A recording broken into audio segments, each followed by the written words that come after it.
how to talk about it, how to interpret what we were seeing.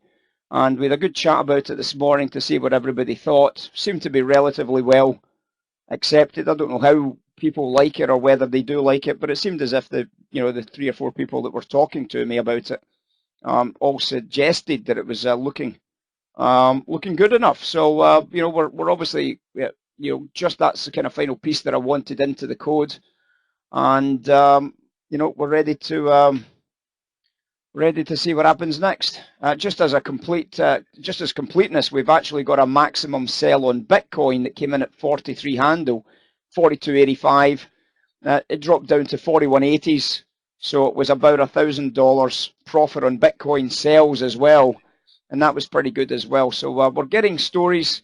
The stories start to make sense. People are starting to understand them. People are starting to get the idea, the process behind it, recognizing that that as an indicator, you can actually add a value metric to some of these ideas as well, and come straight off the trading floor for you guys to understand. Well, welcome in, guys. As I said, welcome in. I hope you're all good this morning. Anyway, in terms of data-wise, Friday, of course, lots of data usually on a Friday, and today's no exception. We've got a big one coming up. We've got US retail sales due out in just 10 minutes. Core retail sales 0.2, retail sales are 0, both expected to miss prior numbers. We've also got industrial production numbers at 215, also expected to miss. And we've got preliminary University of Michigan expected to miss.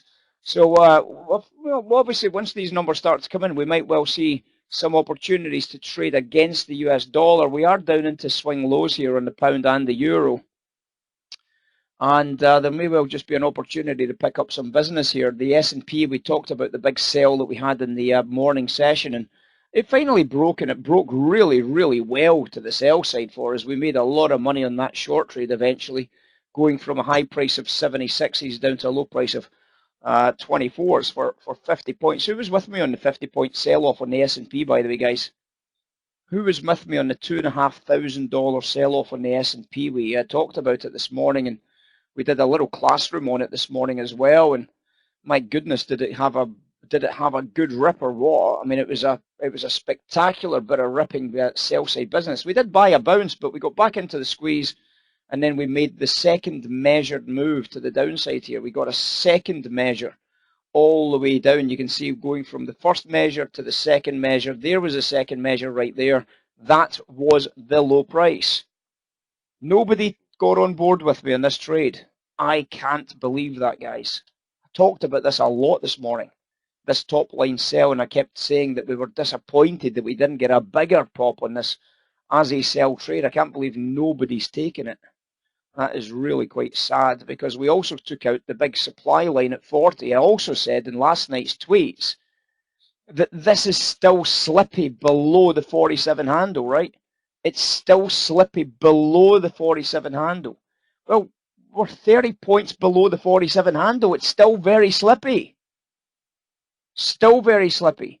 Well, there it is. Look at what's going on. Look at the trade. Look at the storyline. Look at how this trade has evolved as the market started to break the key levels. It became incredibly slippy, as if we didn't know that already. We did know it already. We did know it, that this was the slippy trade. This was the one we wanted to be on, below 47. And this is the one I've been working on. We started to sell up at the 66s, 50 points lower, 50 points lower, $2,500 per contract. And there she goes, guys. There she goes. Unbelievable. What a brilliant sell trade. So disappointed that we haven't got a lot of people making a lot of money on that one today, guys. In terms of other bits and pieces, obviously, as I said, the data's out now in just 6 minutes' time, but let's quickly take a look at the bond. Very, very easy bond trades today, and it's had a very, very big day, actually. We've had a very, very strong performance. You can see into the top line, we've got a wholesale price of 191s. We've got big volume. We've got the blue over purple. The blue over purple tells us what's going to happen. Blue over purple tells us that the fight is going to be bid into a steepener. Fight's going to be bid into a steepener. Oil prices are driving higher. So what are you going to do to bonds? Sell the bond, right? There's the big sell on bonds, 191s this morning. We got all the way down through 190s. And then we got all the way down into a bottom edge price. We started to see the oil price starting to top out into this area here. And then we started to see a big volume down candle into a stretch. The blue line is now underperforming the purple. What does that mean?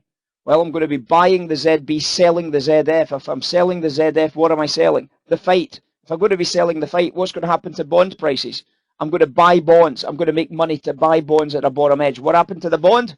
It started to go up. It never went up in the first swing for a big profit. It did well. We came off of the 16s and got traded at a high price of 26s. But on the second retest, oil topped out, started to fall. The blue line is massively discounted to the purple line now. Look at this, guys. Look how much discount is in the blue line here against the purple line. What does that discount mean, Nessie? What does that discount mean, Reeve? That discount means that there is a massive supply of fights coming. There's a massive supply of fights coming. Why would there be a massive supply of fights coming? Why would we see that? Because oil prices are falling. If oil prices are falling, that's got to flatten the curve. It's got to. We've just seen a massive supply of flights coming. So if we know that the fight is going to get murdered, and we've got a bottom edge oil, sorry, we've got a top edge oil that's now selling, and I've got a bottom edge bond, can I not murder this bond? I can murder this bond. And what happened to that bond trade? This is what's just happened to the bond trade. We went from 16s, we've done over $1,000 again. Another $1,000 trade, guys. No Nessie this morning, no Reeve this morning, no bond traders this morning. Okay, we'll drop the bonds. Right, what else are we talking about this morning? Bitcoin. Who wants to look at Bitcoin? Well, not a lot of people most of the time, but yeah, Bitcoin's been okay. But gold, let's talk about gold, because we've got a few gold traders, haven't we? Got a few gold traders, so let's take a look at gold. Let's see what the gold trade's all about. Remember, we talked about gold the other day in relation to what? Gold in relation to the IBEs. So let's take a look at gold. So nobody got the bonds, nobody got the equities. What the hell are you guys trading? Are they wasting their time here? Gold.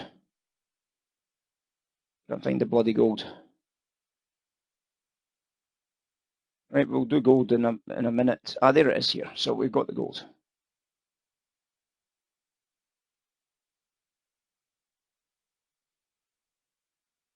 Okay, so let's take a look at how the gold has evolved up here, and in terms of this bond storyline. Well, it became very obvious about what the gold was going to do after that sell-off on bonds started to take a little bit of pace to the downside. Look at the gold here. What the hell is even that? That's ridiculous, right? Massive opportunities to sell some top-line gold. This is into 1829s, big divergence. Bonds started to crack again, another opportunity to sell some gold on a pullback. Big divergence, another top-line price, another great opportunity to sell some gold on a pullback. And then the bond dropped again, another great opportunity to sell some gold on a pullback trade idea. Top of the hour, bottom of the hour, all the lines lining up. Into the bottom edge, the bond started to come off. What a great opportunity to start buying some bottom edge gold in here. Beautiful opportunity to buy some bottom edge gold. Boom, gold, 1819s, high price, 1825, $600 of upside profits, which is pretty good. That's a great trade. Now, obviously, when we look at that in relation to what was happening with the inflation break-evens, of course, it's important to recognize whether the bond has further to go. So if I put the inflation break-evens onto the charts as well, the idea is if the inflation break-evens ever starts pressing in the wrong direction, sorry, I'll put it into the euros because it makes it an equal like-for-like context. Where is it?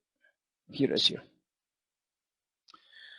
So we can see that in a like-for-like contest, we can start to recognize the shape of this market. Now, when it gaps down, now, one of the ways you can look at this, you might say, well, I can't really interpret it. It makes it hard if you look at two lines. Well, treat it as an interpretation of the inflation break-evens. Do it as an inflation break-evens. And when you do that, you've got to really come in after the 8 o'clock. It's not really valid before 8 o'clock. We're just coming into the numbers anyway, guys. So I'll get out the way, get these numbers out the way for the bonds, and we'll see what we pick up after this.